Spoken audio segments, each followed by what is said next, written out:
Iya. Baik. Mohon maaf yang mulia.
Oke, terima kasih yang mulia Dr. Asmi yang saya hormati.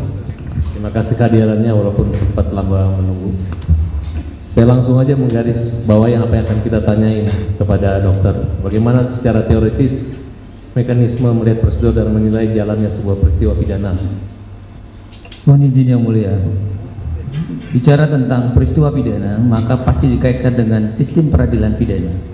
Dalam sistem peradilan pidana ada azas diferensiasi fungsional, di mana pintu masuknya sebuah perkara ditandai dengan peristiwa. Ada peristiwa pidana yang dapat masuk laporan, pengaduan, tertangkap tangan.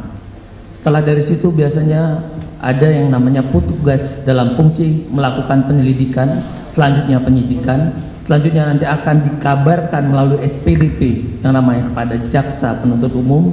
Setelah nanti mungkin ada dilengkapi segala macam berkasnya, maka nanti jaksa akan punya tanggung jawab melimpahkan perkara tersebut jika sudah P21 kepada pengadilan. Dan diantaranya sistem peradilan pidana tersebut mengacu ke dalam hukum acara pidana. Ada hak imperatif dalam kasus-kasus di atas 5 tahun, itu ada peran penasihat hukum sebagaimana pasal 1 angka 13 Kitab Undang Hukum Acara Pidana.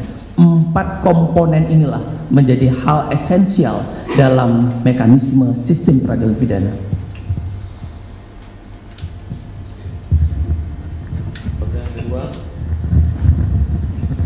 Dalam perkara anak berlaku hak-hak yang wajib dan melekat pada pemeriksaan anak. Bagaimana kalau ada hak anak dilanggar dan bagaimana untuk mengetahui terjadi pelanggaran hak anak dalam proses penyidikan dan apa pula akibat hukumnya? Ya, maka bicara tentang kasus pidana anak berlakulah lex specialis derogat lex generalis, ada keistimewaan. Kita mengenal ada namanya Undang-Undang Sistem Peradilan Pidana Anak, di mana di situ ada karakteristik penanganan dalam semua tahapan pemeriksaan. Undang-undang meletakkan ada kata semua tahapan pemeriksaan mengacu pada konsiderannya betapa esensinya perlindungan kepada anak. Di dalam anak itu adalah sebisa mungkin upaya-upaya paksa, penangkapan, penahanan dan segala macam itu adalah upaya yang terakhir. Dan hal esensial yang paling penting dalam perkara anak adalah harus didampingi, imperatif, ada kata wajib yang tidak bisa dikesampingkan, tidak bisa ada pakai surat pernyataan diakal-akali, tidak bisa.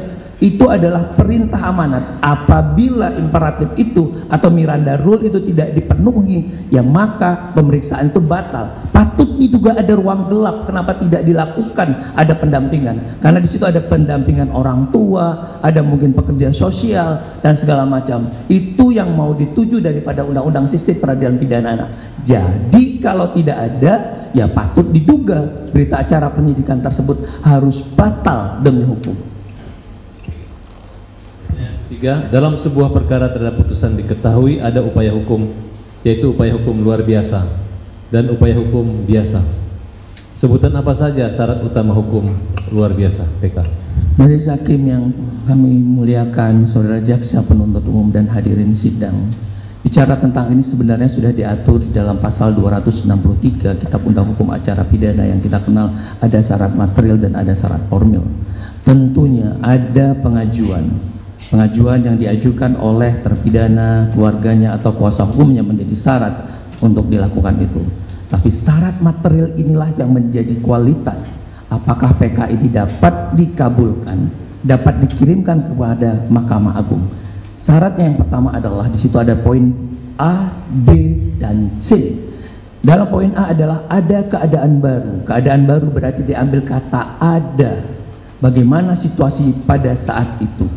Kalau keadaan baru ataupun ada keadaan baru berarti cenderung kepada novum yang tidak pernah dipertunjukkan, diperlihatkan pada persidangan sebelumnya. Karena kalau keadaan baru itu ada pada pemeriksaan dan sebelum jatuhnya pada putusan itu bisa mengubah pertimbangan hakim untuk bisa membebaskan seorang tersebut atau menjadi onslah atau setidak-tidaknya meringankan putusan bagi seseorang jika keadaan baru kedua ada pertentangan di antara putusan hakim. Ketiga mungkin juga adalah ada kekeliruan dalam penerapan putusan hakim. Ini yang nanti menjadi esensial kalau kita mengacu ke dalam syarat keistimewaan hak eksklusif dari peninjauan kembali. Jika ini tidak ada maka harus ditepikan dan dipinggirkan.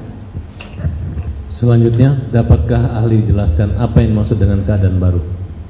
Keadaan baru seperti yang saya bilang tadi adalah hal-hal yang memang apakah itu ada bukti baru, ada keadaan baru, ada perbuatan baru, ada surat baru, ada surat pernyataan baru, ada hal-hal yang menerangkan baru yang pada waktu sidang pokok pertama judek fakti dan judek juris dari tingkat pengadilan negeri sampai pengadilan banding dan kasasi tidak ada. Sepanjang dokumen-dokumen tersebut, sepanjang surat-surat itu adalah menggambarkan keadaan baru dan masih ada relevansinya dengan kasus tersebut. Misal, di dalam keadaan sebelumnya ada manipulasi, ada kebohongan, dan hari ini ada satu keterangan yang membantah bahwa itu adalah manipulasi. Ada keterangan yang menyatakan berita acara sebelumnya ada penyiksaan dan hari ini ada pencabutan. Misalnya saya tidak disiksa atau sebaliknya sebelumnya menyatakan semuanya baik-baik saja dan hari ini ada disiksa. Keterangan-keteranganlah inilah menjadi keterangan baru dan fakta baru yang dapat dijadikan novum yang ini bisa diambil oleh majelis hakim jika pada waktu itu ada. Baik, selanjutnya bagaimana jika keadaan ataupun bukti yang diajukan JPU dalam dakwaan berisi hal yang tidak benar? Bagaimana jika ada keadaan ataupun bukti yang diajukan JPU dalam dakwaannya berisi hal yang tidak benar? Mohon izin yang mulia, pada saat peralihan P21 semestinya sudah lengkap. Suatu sudah lengkap berarti klik alat bukti, keadaan dan fakta. Sewaktu ada keadaan atau fakta dan alat bukti tidak klik, berarti ada sesuatu yang tidak lengkap. Sewaktu tidak lengkap berarti ada yang kurang. Kenapa ada yang kurang? Berarti ada yang disembunyikan. Padahal 143 meminta tanggung jawab yuridis jaksa itu harus teliti, harus jelas, nggak boleh yang tidak jelas. Harus lengkap, berarti tidak boleh ada yang tidak lengkap. Jadi kalau ada satu kasus yang sudah sekian lama, terus misalnya hari ini ada sebuah yang tidak jelas, tidak lengkap, berarti dari sejak awal. Berarti penyelidikannya ada yang keliru, penyidikannya ada keliru, sehingga terkecohlah jaksa, termasuk terkecohlah majelis hakim yang memeriksa perkara ini. Selanjutnya, bagaimana menilai sebuah perkara untuk dapat mengetahui dalam berbagai putusan terdapat saling pertentangan fakta? Tentu kalau memang dalam putusan itu akan kita lihat pasal 197 Kitab Undang Hukum Acara Pidana. Di situ dijelaskan ada kewajiban hakim untuk memenuhi tentang putusan dari poin A sampai poin huruf C, mungkin K dan L ya kalau saya tidak salah. Tapi hal yang esensi yang paling penting itu adalah dalam poin D, F dan H. Jadi harus ada pertimbangan yang matang, pertimbangan yang disesuaikan dengan keadaan dan fakta. Terus unsur pasal itu memang pas atau tidak untuk menjatuhkan kesalahan dan hal yang memberatkan dan meringankan, sehingga juga hakim nanti akan menjatuhkan pidananya. Hal inilah menjadi pemantik jika nanti kita sandingkan ternyata dalam putusan pertama itu ada sesuatu keadaan dan fakta yang tidak klik dengan alat bukti. Misalnya dalam pertimbangan hakimnya dalam satu putusan itu kita lihat, ya di situ ternyata ada keadaan fakta yang tidak klik, berarti pertimbangan hakim ini adalah tidak baik, ada sesuatu yang tidak klik. Terus ini yang menjadi catatan karena 197 ayat 2-nya menyatakan begini, jika tidak terpenuhi pertimbangan hukum itu, tidak kliklah poin D, F dan H, karena memang kita di Fakultas Hukum kan di FH, saya selalu mengingatnya begitu, maka di luar huruf-huruf yang lain, tapi saya lebih suka di poin D, F dan H karena itu adalah jantung dalam sebuah putusan, maka putusan itu adalah batal demi hukum. 197 ayat 2 Kitab Undang Hukum Acara Pidana. Baik. Dari permohonan PK yang diajukan pemohon, bukti mana saja yang dapat dijadikan novum dalam perkara ini? Kemudian apa legal anotasi atau catatan hukum saudara atas putusan maupun dakwaan jaksa? Majelis Hakim mohon izin, saya tidak bisa menentukan karena ini memang mungkin serta-merta adalah kewenangan Majelis Hakim yang memeriksa di sini untuk merekomendasi. Tapi kalau sepanjang sebagaimana sumpah yang tadi saya sampaikan pengetahuan saya, novum dalam perkara ini adalah terkait adanya surat pernyataan adanya DPO yang fiktif. Disitulah jantungnya dalam perkara ini. Karena sejak awal nama-nama tersebut sudah muncul. Dalam surat dakwaan ada Dani, ada Andi dan lain sebagainya, mungkin saudara-saudara dan kita semua di sini bisa melihat dalam berkas perkara. Dengan pencabutan DPO tersebut mencabutlah, karena dia adalah intelektual dader yang dapat menarik pelaku-pelaku yang lain. Bagaimana mungkin diadili pelaku pembantu tanpa pelaku utama? Tidak ada, ini adalah akal-akalan, pasti ada sesuatu ruang gelap gitu. Kalau itu diadili, karena DPO yang tidak konkret, DPO yang tidak teliti, DPO yang tidak cermat, tidak ada fotonya, tidak ada alamatnya, tidak ada BIN-nya, ini ada sesuatu yang mau diseludupkan oleh penyelidik dari awal. Ini patut diduga ada ruang gelap, padahal penyelidik tidak boleh melakukan hal seperti itu.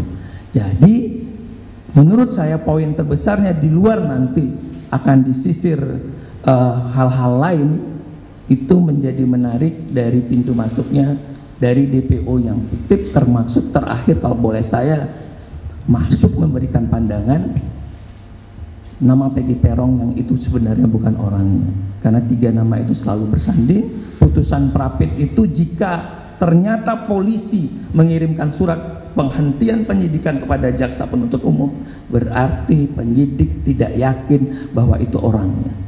Itulah juga bisa menjadikan novum jika saja penyidik mengirimkan surat pasca putusan Prapit kemarin, dia kirimkan, kami menghentikan penyidikan Peggy ini, berarti lagi-lagi patut diduga 3 tersebutlah menjadi keadaan palsu, keadaan manipulasi, keadaan pembohongan, bahwa dari awal ini memang tidak profesional dalam melakukan penyelidikannya. Catatan saya untuk ini, mohon majelis hakim karena Pak dosen ya, jadi saya takut keliru berkaitan tentang putusan. Saya akan izinkan saya membaca anotasi kecil saya karena memang boleh memberikan catatan hukum. Saya mulai, nanti boleh dibuka dalam catatan, tapi nanti saya juga buka putusan. Putusan nomor 16 khusus 16 Pitsus Sakatatal yang diputuskan tanggal 10 Oktober tahun 2016, di mana pertimbangan hakim mulai halaman 69, 78 sampai 110. Jelas di dalam pasal 112 ada manipulasi, ada ketidaksesuaian. Di halaman 107 itu harus ada wajib penasihat hukum. Padahal Sakatatal tidak pernah mendapatkan penasihat hukum pada saat dia ditangkap, waktu diperiksa, sampai hari pertama penahanannya. Ini adalah seperti yang tadi dibilang, batal demi hukum karena hak imperatifnya ada di situ. Hakim sependapat dengan JPU 108, padahal Di sini terjadi gagal mencari kebenaran material karena di 105 dibilang mereka saling bekerja sama sepenuhnya, padahal Andi dan Dhani adalah orang yang fiktif. Bagaimana mungkin? Jadi surat putusan dari dakwaan yang di awal sampai putusan hakim di halaman 106, 105, 104, dan lebih parahnya lagi di halaman 104 Dhani yang menyebarkan SMS dan memerintahkan kepada siapa tuh yang agak Sudirman ya, Dhani yang menyebarkan SMS tanggal 17 Agustus atau Agustus itu dan memerintahkan Sudirman, dan selanjutnya diperlihatkan, ya kan, diperlihatkan lagi ke ada seseorang, akhirnya dalam tersangka atau terdakwa di situ. Mohon maaf yang mulia, Dhani ini tidak ada. Bagaimana mungkin ada kata Dhani padahal Dhani dicabut DPO-nya? Dhani tidak ada, malah dibilang fiktif. Jadi halaman-halaman ini termasuk 103 juga ada pembagian tugas antar pelaku menjadi fiktif karena Dhani, Andi ini memang tidak ada. Selanjutnya catatan saya di halaman 95 keterangan BAP batal demi hukum karena pasal 23 Undang-Undang Sistem Peradilan Pidana Anak. Termasuk tadi ada penyerangan Dhani yang sebenarnya punya peran sendiri, tapi Dhani dan Andi tidak ada. Bagaimana sebuah dakwaan menjadi lemah dong? Satu, meyakinkan jaksa membuat surat itu ternyata error in persona, tidak ada orangnya. Siapa yang ngangkat mayatnya? Siapa yang bergerakkan tenaganya itu? Ini kan adalah satu pengadilan yang sangat tidak manusiawi karena memang menempatkan orang yang tidak ada tapi tiba-tiba diada-adakan. Ini sangat miris dalam persidangan ini. Halaman 85 saya juga punya catatan untuk itu. Ini juga adalah fiktif dan manipulatif. Halaman 81 fakta hukum dan keyakinan hakim yang begitu yakin ternyata keliru, juga terkecoh akibat dari awal memang dilimpahkan perkara ini dengan perkara yang tidak benar. Karena hakim bilang sangat berkeyakinan, tapi nyatanya ini hakim akhirnya tidak pada keyakinan yang benar. Majelis Hakim saya mengambil selanjutnya pada putusan banding tanggal 2 November tahun 2016, putusan nomor 50 Pitsus 2016 PT Bandung. Sangat minus sekali pertimbangan hukum Pengadilan Tinggi Bandung.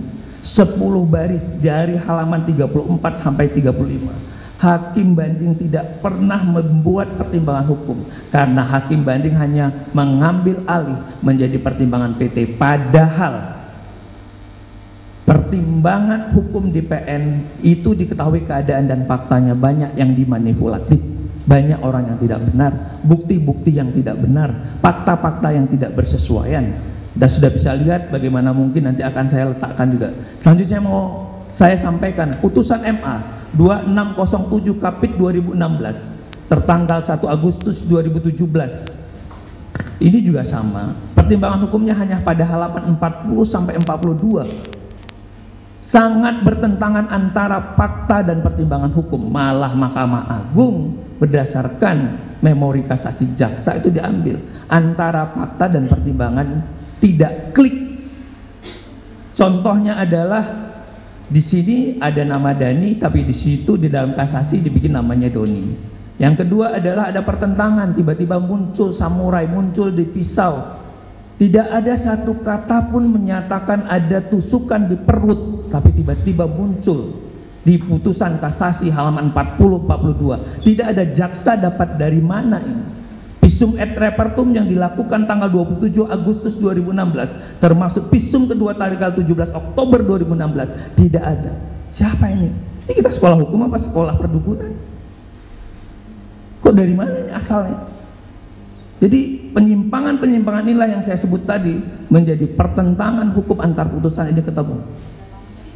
Sepanjang catatan saya yang mulia itu kira-kira termaksud saya menyandingkan karena ini ada speeching dalam putusan nomor 3 tahun 2017 dan putusan nomor 4 tahun 2017. Why di speeching di luar kasus Sakatatal?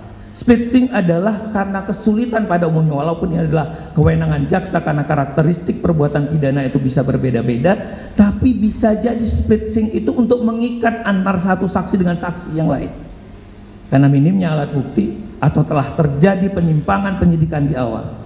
Karena kalau ada sesuatu yang terang, ya tidak perlu ada penyimpangan di splitsing seperti ini. Sulitnya saksi-saksi, sulitnya alat bukti yang lain, sehingga kasus ini di splitsing, sehingga keterangan mereka sajalah yang menjadi, dan ini terbukti bahwa semuanya BAP mengacunya. BAP, sehingga semua tersangka dalam kasus ini atau terdakwa semua dianggap berbelit-belit, padahal mereka menyampaikan yang sebenar-benarnya karena mereka diadu antar para tersangka dan para terdakwa. Ini lagi-lagi sangat miris putusan-putusan begini. Putusan nomor 3 tahun nomor 3 2017 ini juga, bahkan kita bisa ketahui tidak ada perbuatan pidananya. Semua saksi hari ini mencabut bahwa mereka tidur di rumah RT, tapi tiba-tiba itu diklaim di tanggal tersebut ada perbuatan pidana. Lagi-lagi sangat tidak manusiawi orang yang meletakkan ini.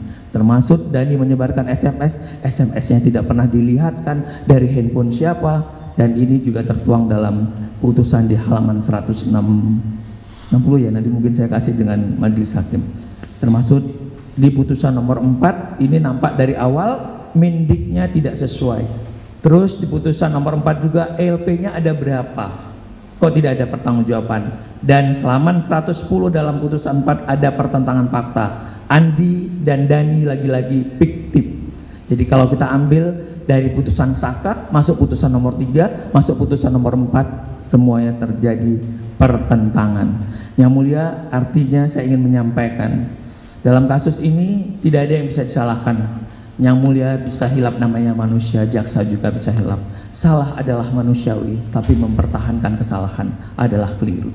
Sehingga motivasi seseorang sangat mempengaruhi perbuatannya. Inti perbuatan seorang tersebut ada pada orang yang dengan sengaja mendesain perkara ini agar tidak menjadi manusiawi. Terima kasih yang mulia. Assalamualaikum warahmatullahi wabarakatuh.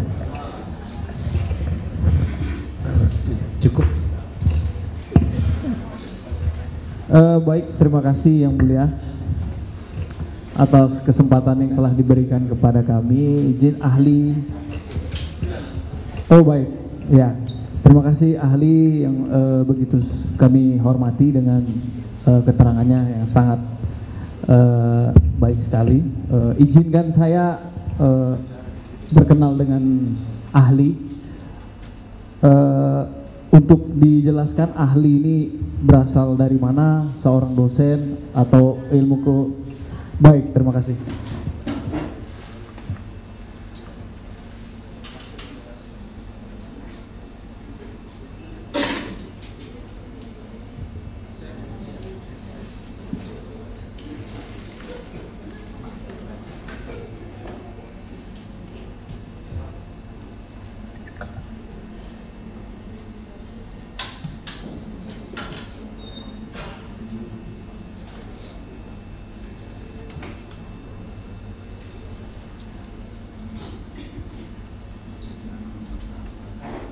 Baik, terima kasih. Izin saya langsung saja bertanya kepada ahli.